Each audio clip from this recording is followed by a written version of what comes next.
Oh man, coming up, we have a spectacular show for you. This was so much fun to do, I'm telling you. It's become a lost art, but for those who grew up and came of age in the 60s and 70s and 80s, and even the 90s, the album cover was paramount. And today we count down the greatest album covers of the 80s with some stories that are just almost too good to be true, including the colorful album cover that every 80s kid knows by heart. It may be the most famous album cover of the decade. Everyone thought it was just a random drawing. But over 40 years after it hit number one, a real person was shocked to find out that it was actually a drawing of her. Find out how the mystery was solved next. It's really cool. Plus the controversial album cover that came from bribing a kid with candy cigarettes. Now, when his mother saw the album in stores, she freaked out. Plus a striking image captured on a train track in Thailand. And the famous rock band in the picture were allegedly almost killed by a train to get that picture. And finally, the album cover that came from a total screw-up that we've all dealt with in our lives. A printer paper jam that turned into one of the coolest album covers ever. It's all coming up next on Professor of Rock. Hey, music junkies, Professor of Rock, always here to celebrate the greatest artists and the greatest songs of all time. You know, if you remember this one. Good to other folks ain't good enough for me and my RCL. You're going to dig this channel of deep musical nostalgia. Make sure to subscribe below right now to be a part of our Music History Daily, straight from the artist, and check out our podcast on Apple and Spotify. Oh man, album covers are more than just striking images on a sleeve. They're visual invitations to a mysterious musical world. We've all been there. A great cover can capture a moment. It can hint at the album's theme. It can become instantly recognizable symbols that we, the fans, carry with us through the long haul. It can set the tone and spark curiosity. It can even shape how the music is perceived long after the first listen. The album cover was a window to an exciting artistic experience. And sadly, it's become a true lost art. But before it becomes antiquated in the music industry of today, we need to keep the memory alive. We definitely have a lot to cherish and be grateful for from decades of timeless images. The 80s is full of great cover art. Today we're going to count down 8 from the 80s. Now it's difficult to narrow it down to 8, so to get in the mood here, I got a quick list of honorable mentions of notable covers that didn't make the countdown that are awesome with some quick stories. Journey's Escape album from 1981. The sci-fi looking beetle-shaped spaceship was painted by Stanley Mouse, who up to that point was best known for painting Grateful Dead posters. Now, amazingly, even though this is one of the biggest albums of the 80s, Stanley claimed that Columbia Records didn't pay him royalties for his work on this. He claimed they simply just forgot to pay him. It's one of the biggest albums of the 80s. Mouse and his partner Alton Kelly originally intended the painting to be used for a Jimi Hendrix album, but since it was never used, it was a fresh design for Journey. What about Talking Heads, the cover for the Remain in Light album of 1980? The red mask computer faces were actually created by the use of early digital graphic technology. Cutting edge to many, but it frightened a lot of people, including me. I had nightmares for weeks after I saw this cover as a kid. And then there's Prince's Purple Rain cover from 1984. Who doesn't think of this iconic cover of Prince on his purple motorcycle whenever his name is mentioned? But get this, that motorcycle, it's actually featured on the cover. It wasn't Prince's at all. It was a rental. And the purple smoke on the cover was not planned. It actually came from a malfunctioning fog machine that was leaking fuel. And what about the cover for David Bowie's comeback album, Let's Dance? That came out in 1983. Funny thing is, the boxing gloves that David wore on the cover, they belonged to his photographer. David put them on as a joke. At first, he just thought it was funny. But then he insisted on keeping them for the shot on the cover. Another memorable one was the generic cover for Phil Collins' debut solo album, Face Value, from 1981. What an album. So many great songs. It was just a simple static photograph of Phil's face, and the label hated it. It was a close-up of Phil's face. They didn't think that he had what you would call the look of a matinee idol. They thought it was a certain sales killer, yet it became one of the most recognized covers of the decade, and one that Phil would repeat for years after. Speaking of images of faces, how about the cover for Ghost in the Machine by the Police in 81? The image of the band as LED calculator heads. Most don't know these images represent the 3 principles of the band. It enraged guitarist Andy Summers, though, who thought it made him look like a digital potato head. And I do got to mention the cover of Combat Rock by The Clash in 1982. Rumors persist that the four members of The Clash narrowly escaped being killed by an oncoming train when they were attempting to capture the ideal pose for the album cover. It would have happened in March of 82 while the band was on tour in Thailand during a photo shoot in Bangkok near a train station there. Photographer Penny Smith, who was actually the one that captured the cover for London Calling, it was actually the worst photograph she ever took and became one of the most recognizable. Something just happened and the band seemed to dissolve in front of her eyes, as recounted in the documentary The Clash West Way to the World. Now, while the exact details aren't spelled out, it was implied that a train was involved, adding a layer of confusion and danger to the shoot, and making the session a notably challenging and complex affair for the legendary band on the verge of busting up at that moment. And lastly, the cover of Born in the USA, where Bruce is standing in front of an American flag. And there's a lot of rumors about this one. It was just simply that Springsteen's behind, his butt looked better than the cover of his face, is what he said. But very iconic stuff. And those are the ones that didn't make the countdown. Let's get down to the top 8 of the 80s. We'll get down to business. At number 8, I've got the trippy cover of Pink Floyd's Momentary Lapse of Reason album from 1987.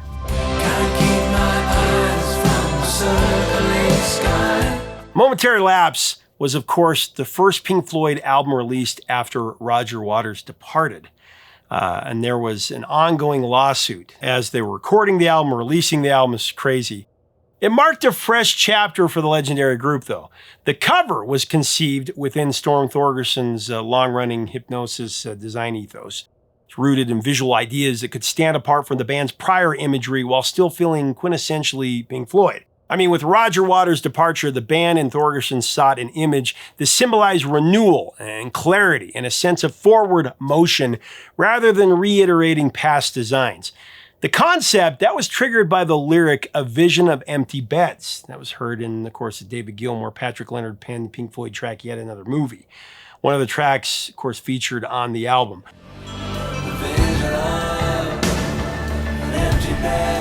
Now, the symbolism the art represented was challenging to identify for sure, which was part of what made Pink Floyd so fascinating in the first place.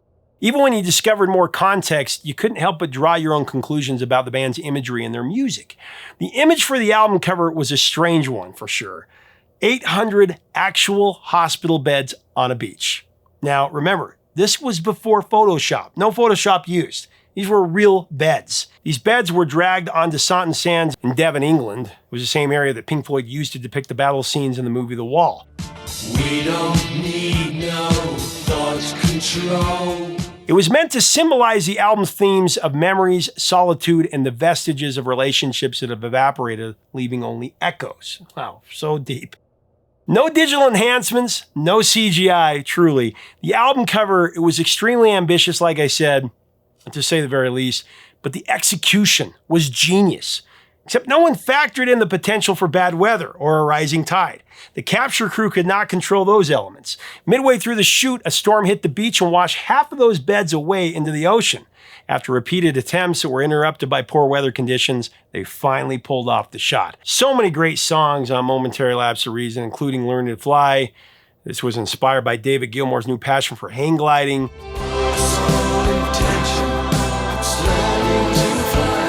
There was Dogs of War, a track about the savage nature of war and how the conflict stemmed from pure political gain at the expense of human destruction. The dogs of war. And so many others on the Turning Away. Are you kidding me? On the Turning Away. When the album came out, it was badmouthed extensively by Roger Waters, who basically said that he was Pink Floyd and the band couldn't make music without him. They couldn't do it.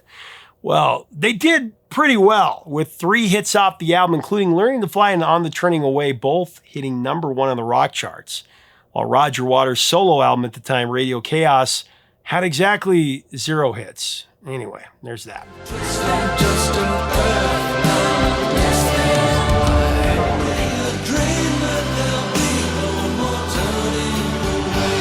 At number 7 on our countdown of the top 8 album covers of the 80s, I've got to go with one that's got such a great story. Bon Jovi's Phenomenon, Slippery When Wet.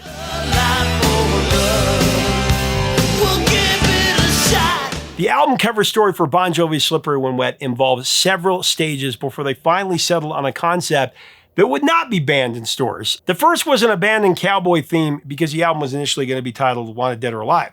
Each band member was supposed to dress up in a cowboy outfit in a remote barn in Canada, which they hated.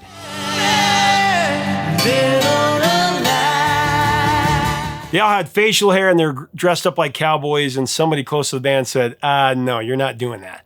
Then they worked on an unoriginal and very controversial cover featuring a busty woman. That wasn't going to fly. No surprise that image was universally rejected by the record label because they knew retail outlets would ban it from their shelves. Finally, Doc McGee, the band's manager, overheard the phrase slippery when wet. He heard this while he was hanging out at a gentleman's club in Vancouver, and when he brought it up to the guys, they loved it. And they effectively abandoned the other album art concepts. John Bon Jovi wrote the album title on a wet garbage bag, which photographer Mark Weiss then photographed to create the final acceptable cover. They went from a busty woman to a garbage sack. It's interesting. And okay, so it did become the iconic image for Slippery When Wet, one of the best-selling albums of the decade. It moves, actually, I think it's almost 30 million copies that it sold. The album featured so many anthems, highlighted by the #1 smashes, You Give Love a Bad Name and Living on a Prayer, and the song that at the time would have been the title track, Wanted Dead or Alive.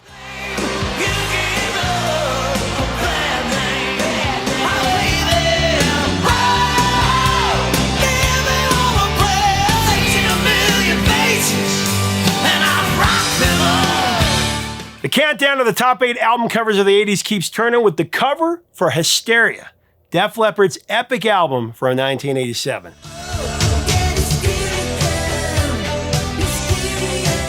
Now, the cover for Def Leppard's album Hysteria features a striking, fragmented image of a face that was designed by Andy Airfix. It was actually from his company Airfix. The title of the album, that was conceived by Rick Allen, referring to his near-fatal car accident, the amputation of his arm, and the ensuing worldwide media coverage surrounding it, which he described as total hysteria, and also just describing the process of making the album. The design for the album cover of Hysteria was aimed at evoking primal fear, to create something frightening and capture the animal aspect of the title and the band's intense musical themes by combining human and animal features. Like everything else associated with the making of Hysteria, it took over 2 years to develop the concept, with the band giving input on more than a dozen ideas. Ultimately, the guys trusted Airfix's vision to create a strong and fitting artwork that was not close to any of the first batch of designs at all. The final image, get this, it was the result of Airfix's repeated experimentation with a jammed-up photocopier. This came after he was printing some images for the cover, and a paper jam accident led to a really cool image, and he started experimenting with it. That's what I call creative ingenuity. So next time you look at the cover of Hysteria, which is just right here, just think a paper jam created one of the coolest covers ever. Some rumors were that they were putting their faces on there. Airfix was putting his face on there also to kind of experiment with. Who knows? Of course, Hysteria is one of those albums where every cut is great. There aren't any weak links here. 7 singles were released off Hysteria: Women, Animal, Hysteria, Love Bites, Pour Some Sugar on Me, Rocket, and Armageddon It. It was definitely the thriller of rock and roll, which is what they were going for.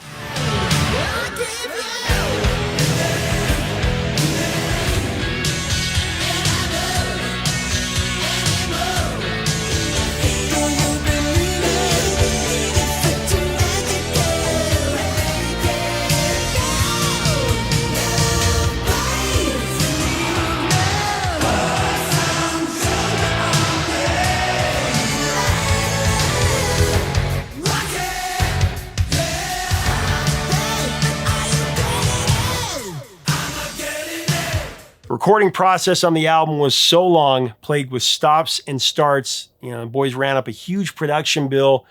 In fact, they'd need to sell 5 million copies of the record just to break even. Well, the album tanked at first, with the first single, Women, flopping big time. Didn't even hit the top 50.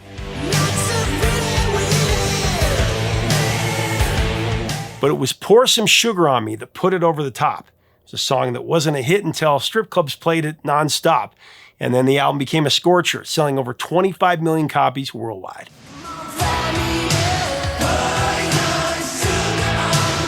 Coming in at number 5 is one of the most recognizable album covers ever.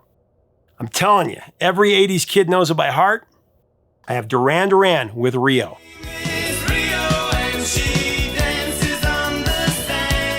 I mean, the Rio album, it's a familiar sight. A Patrick Nagel illustration that was, everybody thought it was just a drawing, but it was actually inspired by a photo of model Marcy Hunt from a 1981 Vogue Paris editorial by Angelo Tarlazzi. Hunt's identity as the muse behind the cherry ice cream smile was a mystery for over 40 years. Now, it was finally confirmed in June of 2024 by art historian and Nagel expert Mark Walker, who tracked down the image's source. Today, Marcy Hunt is a co-owner of a Napa winery, and she was more shocked than anybody to learn that her photo helped spark one of Duran Duran's most iconic album covers. The origin story, the fans and the band have celebrated since the discovery. And here's what happened. The band didn't even know this. In the late 70s, early 80s, fashion model Marcy Hunt was known in the industry as the Smile. And it was an iconic image captured by Francois Lamy for a glossy Angelo Tarlazzi editorial spread that inspired the classic 80s cover. Get this, nobody knew this for 40 years. Nobody knew it was based on a real person. They thought it was just a drawing. Not the band, not even Patrick Nagel's technical art assistant Barry Hahn knew this. I guess it makes sense since Marcy the model didn't even know it. It was apparently, like I said, from the February edition of French Vogue. In a recent interview with Lindsay Parker, the model, Marcy Hunt, reacted to the findings, saying, and I quote, "I was amazed. I didn't know Patrick Nagel's art was based on real people. And so at the time I thought, oh, that's a beautiful album. Lovely illustration. But I didn't think that it was me."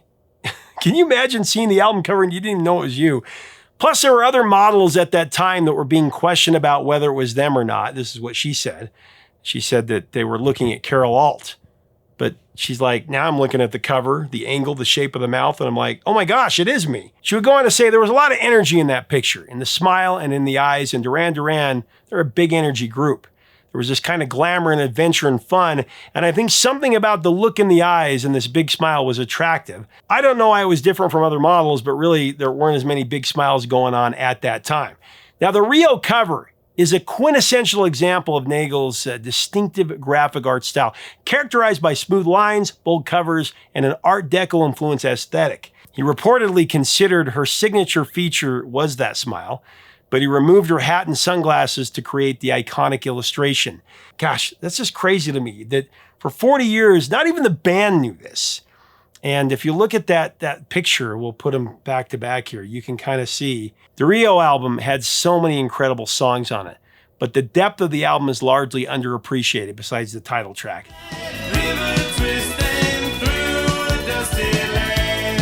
The record boasts the carnal intensity of Duran Duran's breakthrough single Hungry Like the Wolf, of course.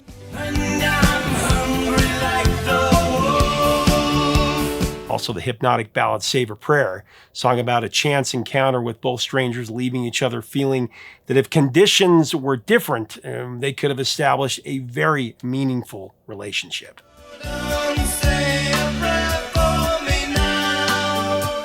And those songs made this such a classic. We're counting down the top 8 album covers of the 80s, and at number 4, we got the cover of the best-selling album of all time on this planet, Thriller by Michael Jackson.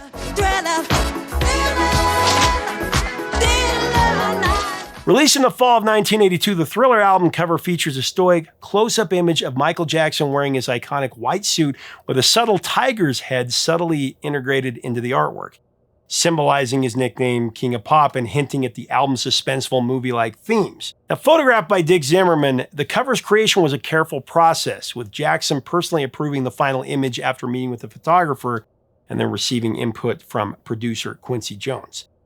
Michael wore a white suit that would become synonymous with the album, a powerful visual element tied to his persona. What a lot of people don't know about this is that Michael had a very tough time finding the right thing to wear for this cover shoot. After more than an hour and a half of weeding through the wardrobe that he had, Michael couldn't find anything that he really liked. He didn't like it. When he saw the white suit, though, his eyes lit up. He knew that was the one. A tiger cub was present during the photo shoot, and its presence in the album's artwork is a subtle nod to the album's name and a recurring motif. Zimmerman had to work with Jackson's squeamishness about the tiger cub, ensuring that the star focused on the camera. Some say that he was afraid the tiger would bite him on the leg or in other places that weren't good. He was a bit nervous, but in all, it worked out as planned. Michael actually bonded with the cub. Michael had 2 tigers, the one on the cover named Thriller, and then a second one named Sabu. Of course, everybody knows about Vincent Price's involvement in Thriller. You probably know Vincent was hired to lend his famous menacing delivery for the spoken word rap on the title track. Hell and rot inside a corpse's shell. And of course, added his legendary evil laugh for the grand finale that is so popular in pop culture. But in 1982, Vincent was approached by Thriller producer Quincy Jones at the suggestion of his wife, Peggy Lipton, who knew Vincent personally.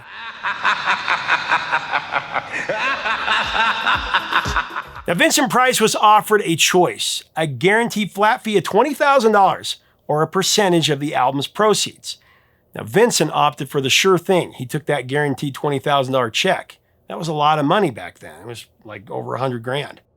But if he would have accepted the offer to have points on the album, he would have made about $25 million. For no mere mortal can resist. 7 of the 9 tracks on Thrillers were hit singles. The Girl's Mine, of course, the silly duet with Paul McCartney, Billie Jean, Beat It, Human Nature, my favorite, PYT, Want to Be Starting Something, and of course the title track. Monster album, some say it sold 120 million copies. Nobody will come close.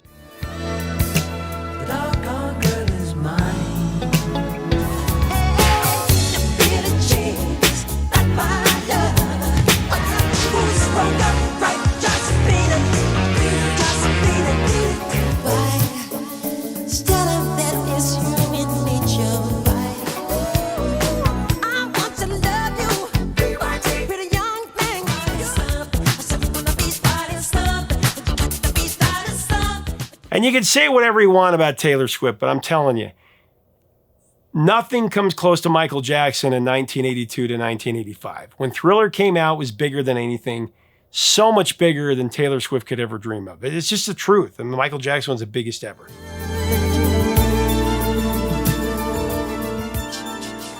Keeping the table turning with our top 8 album covers of the 80s, I got the Holy Trinity Rush with their cover of Moving Pictures at number 3.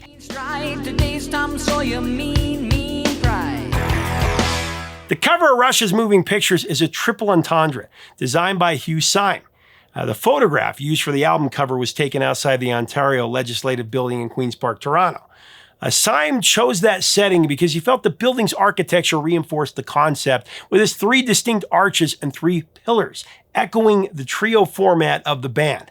A lot of people don't know that. There's a lot of 3s there. The cover shows real workers carrying pictures, while the people on the steps are crying because they find the pictures so moving. The back cover puts it all together as the shooting of a motion picture. Now, the people watching on the steps were friends of the band and the parents of Hugh Syme's hairdresser. Get that. For the part of the workers, the band insisted on using actual people who work for a moving company in Toronto. That was definitely how they wanted it to happen. It was one of the most expensive album covers of the 80s. Get that. Moving Pictures isn't just Rush's best-selling album. It's one of those rare records that really captures an era. It's both the culmination of everything they've been building toward and a blueprint for everything that they do after that. The singles from the album were Limelight, Vital Signs, Tom Sawyer, and, you know, that song was a song that Geddy Lee called the band's defining piece.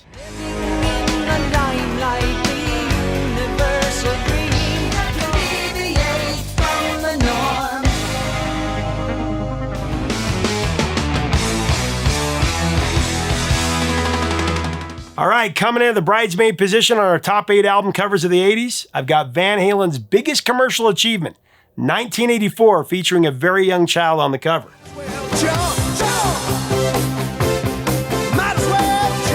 The toddler on the cover of Van Halen's 1984 album isn't actually a child at all. It's a painting. She based it on photos of her friend's son Carter Helm holding candy cigarettes. That's right, candy cigarettes. They aren't the real thing. The Haas gave the boy a pack of candy cigarettes while she was creating the artwork to keep him busy. That's what it took to get Carter to pose long enough for her to get the perfect shot. The Haas was sad that the boy was throwing a tantrum because she was trying to punk up his hair with a little dippity-doo hair gel.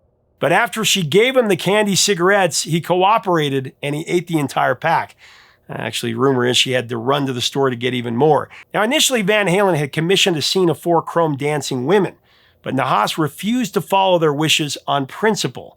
When her husband showed the band her portfolio, they were immediately drawn to the Rebel Angel painting.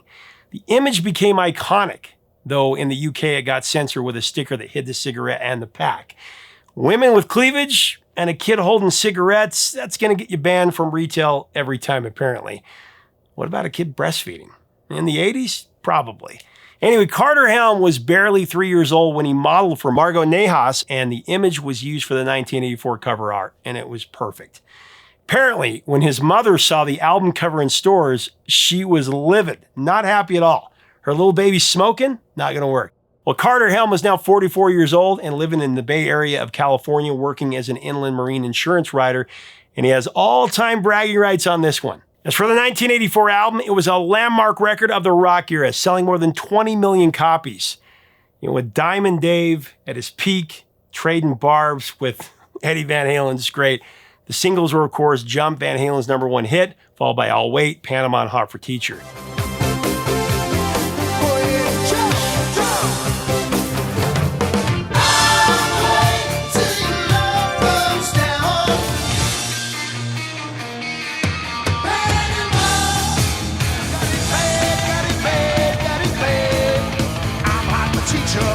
We already gave you our honorable mentions at the very beginning, and I tell you, this was so hard because there's so many great covers in the 80s. I think we should do a part 2. Let me know if you'd like to see that. All right, it's time to reveal our choice for the best album cover of the decade. And #1, I'm telling you, it was a no-brainer. And #1, I got AC/DC with Back in Black from 1980.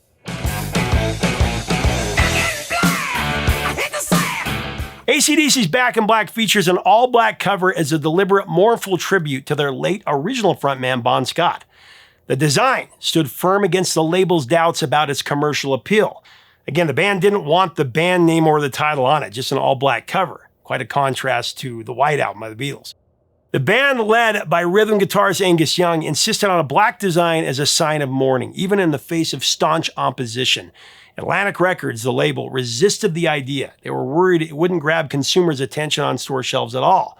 The band offered a partial solution because the executives at Atlantic Records just couldn't get a grasp on the design and were going to refuse it. On the surface, the cover appears as a glossy all-black field, but again, when you tilt it just in the light, you can see the raised lettering. The band used large fonts for the band name and the album title to fill the entire cover space. Yet the label remained unimpressed even with that, the overall look. To address this, again, the band proposed adding a gray outline around the AC/DC logo at the top of the cover as the compromise, which was displayed in raised lettering against the black background. The result is an understated yet powerful design that became one of the most recognizable and famous album covers of all time. I mean, its simplicity and solemn tone offered a profound visual representation of the band's grief and a tribute to their fallen bandmate, reinforcing the album's enduring legacy. Not only was Back in Black the best album cover of the 80s, it's arguably the best overall album cover of all time. And this album cover helped it to make it so iconic, the biggest selling rock album of all time. The singles were monster singles. It helped it sell 50 million copies. I mean, You Shook Me All Night Long, Hell's Bells, Rock and Roll Ain't Noise Pollution, the title track.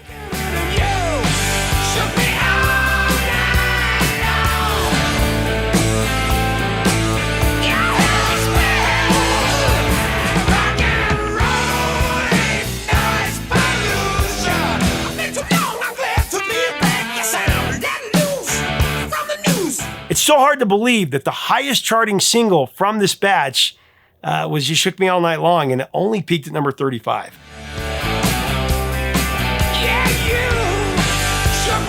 But man, you can't argue with 50 million records sold without having a hit single.